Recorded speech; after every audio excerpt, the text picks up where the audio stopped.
Omoni was the only daughter in a family of 6 children. She was the jewel of her father's eye and the apple of her mother's heart. Her parents adored her, and her 5 brothers cherished her like she was a rare treasure. Being the only girl in the household, Omoni was showered with attention and love. But that love came with a downside. She was pampered to the point of being spoiled. Unlike her brothers, who were taught to be independent and responsible, Omoni was not allowed to do anything at home. If she wanted something, it was given to her. If something needed to be done, it was done for her. Cooking, cleaning, even making her bed. These were chores that Omoni never had to worry about. Her brothers did their own chores, and her parents hired househelp to ensure Omoni's hands remained unblemished. As Omoni grew older, her parents began to notice her lack of basic domestic skills. But by then, it was too late to change her habits. She had grown into a beautiful young woman, but she was undeniably lazy. She had no idea how to cook, clean, or manage a household, and she didn't care. She had been raised to believe that her beauty and charm would be enough to carry her through life. One day, Omoni met Osas, a handsome and hard-working Edo man, who fell in love with her at first sight. But Omoni's lazy attitude was too obvious that Osas soon found out about it. However, when Osas found out that Omoni was pampered and wasn't very domesticated, he did not mind. He believed that love and patience would help her grow into the wife he needed. He was willing to help her learn and adjust to married life, and he was confident that she would eventually change for the better. Omoni and Osas got married in a lavish wedding. Her parents spared no expense in making sure that their only daughter had the wedding of her dreams. Osas too put in his all to make sure that the day was perfect. As they stood before the altar, promising to love and cherish each other for the rest of their life, Osas looked into Omoni's eyes and believed that they were embarking on a beautiful journey together. The first few months of their marriage were blissful. Osas, who was an excellent cook, took it upon himself to prepare their meals. He would make delicious soups and stew, always ensuring that there was something special for Omoni to enjoy. He even hired a cleaner who came regularly to tidy up the house so that Omoni wouldn't feel overwhelmed by household chores. Omoni, on her part, was grateful to have married such a wonderful and understanding man. She loved Osas deeply and appreciated all that he did for her. But despite her gratitude, she made no effort to change her lazy ways. Instead of trying to learn how to cook or take care of the house, she spent her days lazing around, scrolling through her phone and watching TV. Osas never complained, but deep down, he was beginning to feel frustrated as Omoni was making no effort. One morning, a few months into their marriage, Osas had to leave for work early. He had an important meeting and needed to be at the office by 6 a.m. As he got ready to leave, he asked Omoni for a small favor. "Darling, I made some black soup last night and it is in the pot.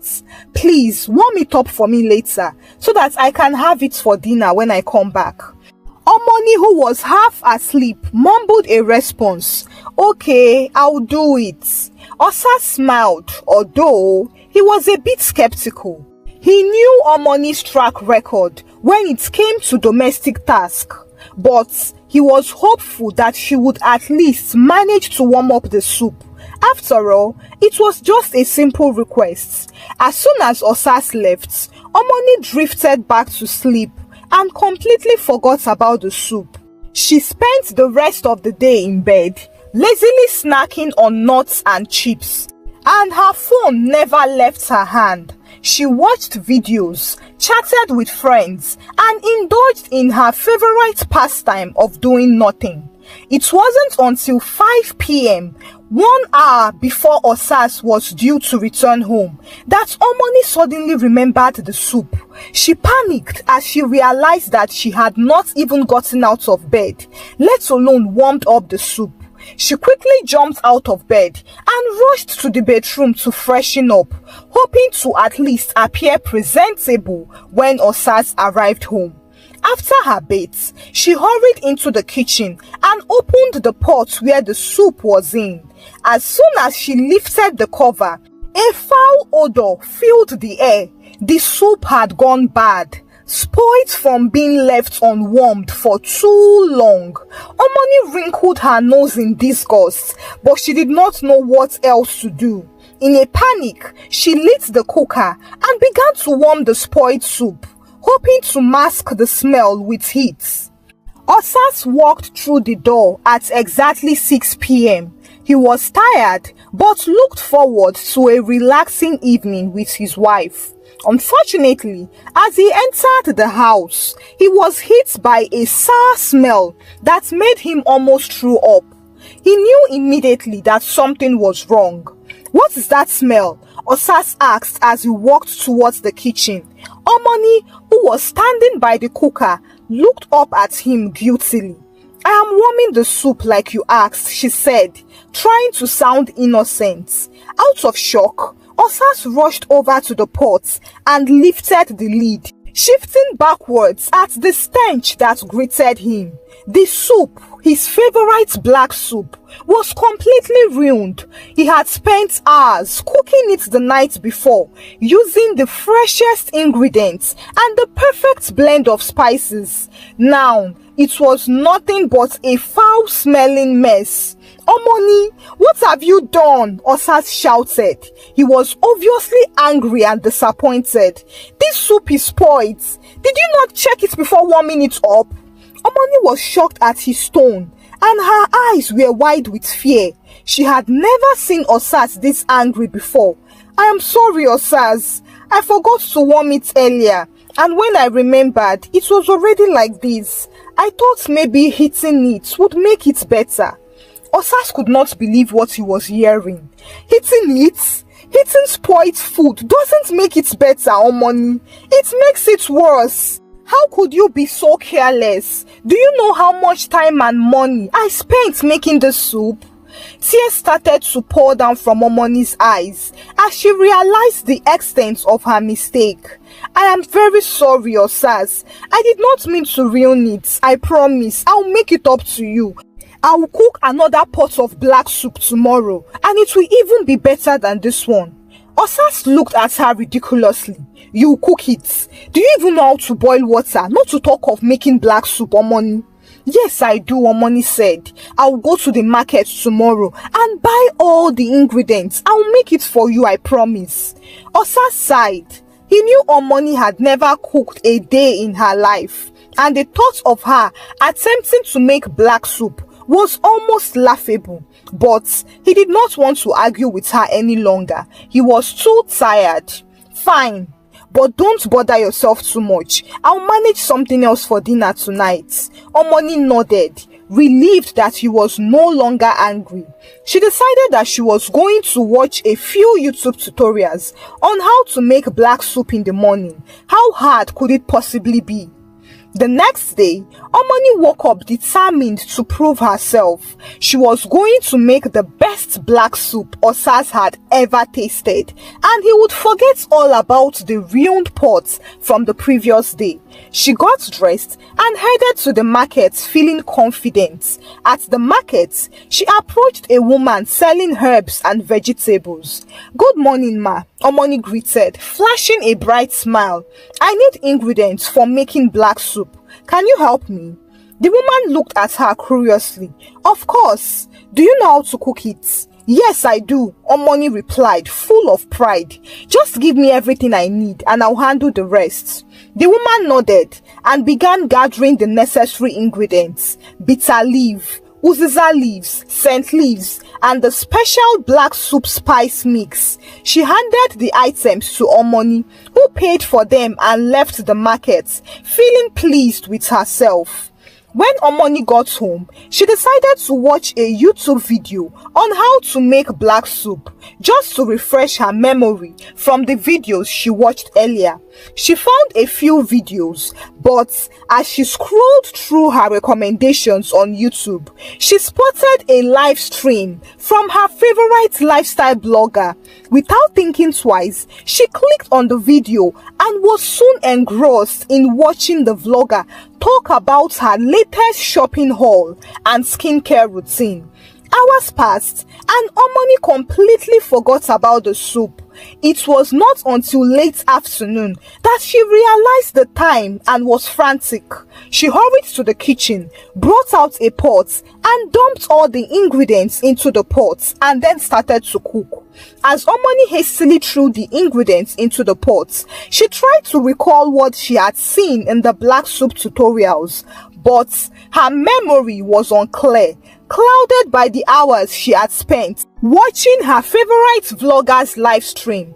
She stirred the pot absent-mindedly, adding water, seasoning, and the black soup spices she had bought at the market. She then brought out the bitter leaf, scent leaf, and uziza leaves, and without even trying to wash any of them, she threw them all into the pot and covered the pot. Minutes later, the aroma of the soup filled the kitchen, but it wasn't the rich native scents that Osas loved. Instead, the bitter smell of the soup leaves dominated the air, making Omoni's nose wrinkle. At that instant, she knew something wasn't right, but she couldn't quite figure out what it was. She took a spoonful of the soup and tasted it, only to find it unbearably bitter. She spat out the taste. Oh no, this can't be right, Omoni muttered to herself. Her heart started to pound. She knew Osas would not be pleased if the soup was this bitter. But what could she do to fix it? She was running out of time and Osas would be home soon. In a moment of desperation, Omoni flung open the refrigerator, hoping to find something, anything that could salvage the soup. Her eyes landed on a bottle of Pepsi and a wild idea popped into her head. Pepsi was sweet and black too, right? So maybe it could balance out the bitterness of the soup. Without giving it much thought, Omoni grabbed the bottle and poured its contents into the pot, watching as the dark soda mixed with the soup. She stirred it in and tasted the soup again. The bitterness had been replaced with an overwhelming sweetness that left an after-bitter acidic taste in your tongue. It wasn't exactly the flavor she had been aiming for, but at least it wasn't outrightly bitter anymore. Satisfied with her quick fix, she turned off the cooker. By the time Osas walked through the door that evening, Omoni was ready and waiting with a beaming smile. She had set the table and placed the bowl of soup in the center, proud of her efforts. "Welcome home, Oni," she greeted him cheerfully. "I made you something special." Osas smiled at his wife, happy to see her in such good spirits. "Thank you, darling. I'm looking forward to it." He washed his hands and sat down at the table, eager to taste the soup she had prepared. Omoni served him a generous portion of the soup, along with a mold of fufu she had bought at the market. She watched anxiously as Osas took his first bite, hoping for a positive reaction. But the moment the soup touched Osas' tongue, his face twisted in disgust. He immediately spat it out and his eyes widened with shock. "What is this? What did you put in this soup?" Omoni's heart sank. "What do you mean? It is black soup like you wanted," she replied defensively, trying to sound confident. "This is not black soup, Omoni. I don't even know what this is." Osas stood up, pushing the bowl away from him. "It is too bitter sweet, yet tastes like acidic. Did you put sugar and lemon in it?" Omoni shook her head in fear. No, I didn't put sugar. I only added some Pepsi because the soup was too bitter. I thought it would help. Pepsi? Osa stared at her in disbelief. You put Pepsi in black soup? Have you lost your mind, Omoni? This is poison. How could you do this? The harshness of his words stung Omoni and she felt unappreciated. She had tried her best, hadn't she? She had spent the whole day cooking for him and this was the thanks she got. Why are you being so ungrateful, Osas? She snapped. I went to the market, bought all the ingredients and spent hours cooking the soup for you. And now you're yelling at me because it is not perfect. Osas could not believe what he was hearing. Ungrateful, Omoni, I have been nothing but patient with you. I have cooked, cleaned, and taken care of everything in this house because you don't want to lift a finger.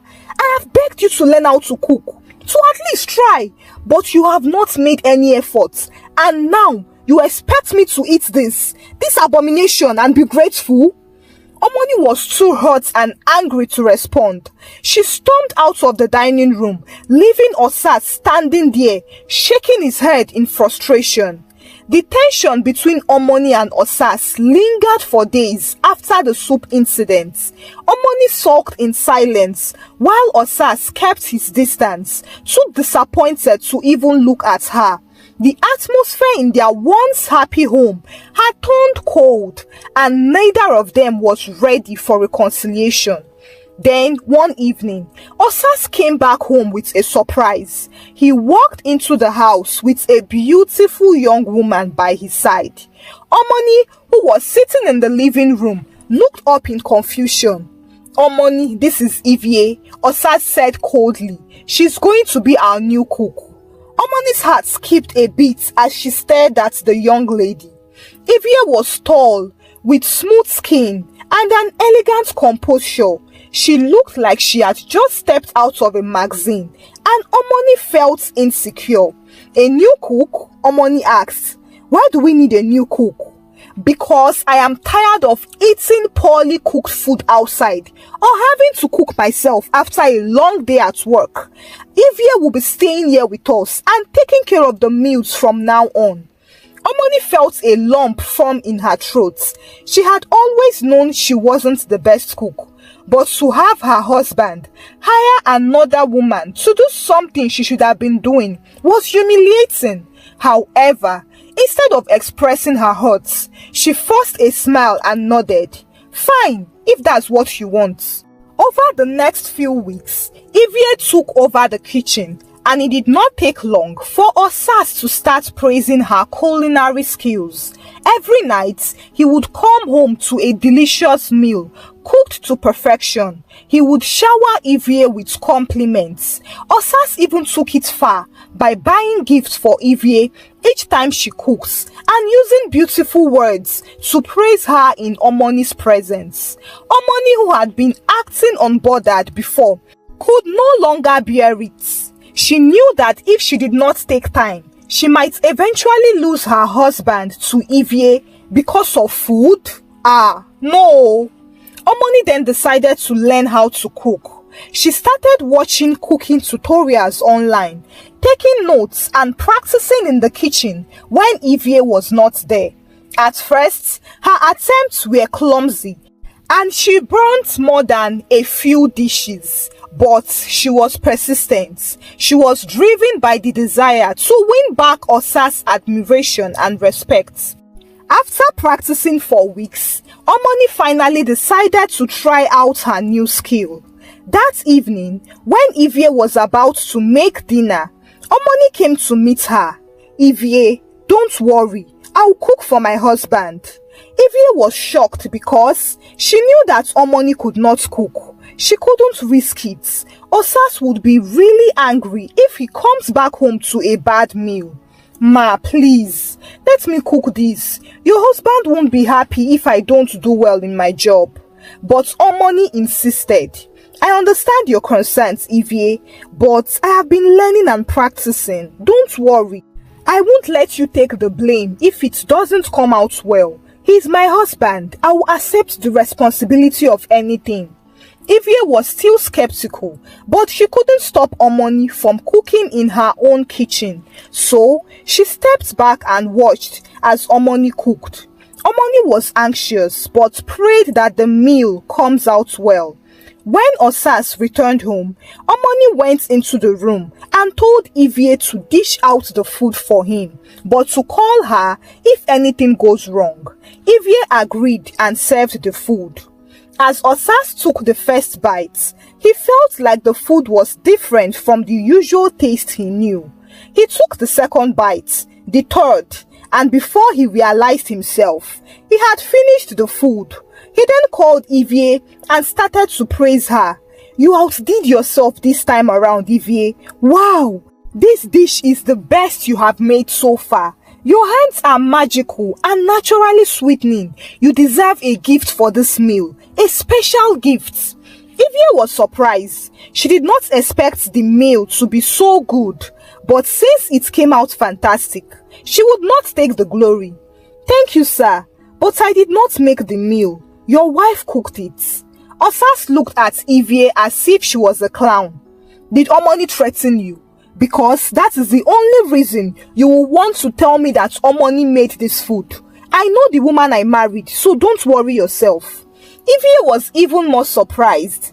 "I'm serious, sir. Your wife made this. She wanted to surprise you and asked me to take a break while she cooks for you. She did everything by herself." Osas looked at Evie curiously. He knew she had to be serious. She wouldn't be joking with him, but he still could not believe that Omoni cooked this meal. "Who taught her? Have you been teaching her?" Evie shook her head. "No, sir, but I think she has been learning on her own." Osas was still in shock, but he told Evie to clear the table. Omoni was in the bedroom, dying of suspense. She had waited to hear Osas shouting, but she did not hear anything. Suddenly, she heard the door open and Osas walked in, looking at her with a shocking face. "Omoni, did you make that food?" Omoni's heart skipped a beat. I just wanted to. I am sorry." Osas interrupted her. "No, I want to know if you made the meal because it was perfect and unique. Did you make it?" Omoni was shocked. "The food was good." "Yes, I made it. I just wanted to try out my ability." Osas was surprised. "Are you serious? Since when have you been learning?" Omoni was more relaxed now, and she explained to Osas how she had been learning diligently as she wanted to be able to make delicious meals for him. Osas nodded his head, pleased. "That is good, but I still don't believe you totally until I see you with my own eyes. Tomorrow, I want to watch you cook. Deal?" Omoni smiled. "Deal." The next day, Osas returned home early and sat in the kitchen watching Omoni cook. She decided to cook his favorite Edo soup, black soup. After cooking, Omoni served him a bowl of the soup, the same dish that had been the source of their recent troubles, and she watched anxiously as Osas took a spoonful and tasted it. His eyes widened in surprise. The soup was rich and flavorful and had the perfect blend of spices and ingredients. "This is amazing," Osas exclaimed. "Omoni, this is the best black soup I have ever had." Omoni's heart melted at his praise. "Really? I'm so glad you like it." That night, Osas and Omoni shared a peaceful dinner filled with laughter and joy. Osas was proud of his wife, and Omoni was thrilled to have finally achieved something she had always struggled with. The following day, Osas went to speak with Evie, who was preparing a meal in the kitchen. "Evie, I want to thank you for all the help you have given us. Your cooking has been wonderful, but I think it is time for you to move on. My wife is making great progress, and I believe she is ready to take over the kitchen. We have achieved our aim." Evie smiled graciously. "I am glad to hear that. It has been a pleasure working here, and I am happy to have helped." With Evie gone, Omoni continued to improve her cooking skills and become more responsible around the home. She embraced the challenges of managing the kitchen and took pride in preparing meals for Osas. Their relationship grew stronger as they began to understand each other better, and their home was filled with laughter and love once again. Osas noticed the change in Omoni and appreciated her efforts. He made it a point of duty to express his gratitude regularly, praising her cooking and showering her with gifts. Their life together became more heavenly as they worked together to build a happy home. Thank you for watching this story. Kindly share your thoughts about the story in the comment section. Give the story a thumbs up and subscribe to this channel if you've not done so by now. Thank you and remain blessed.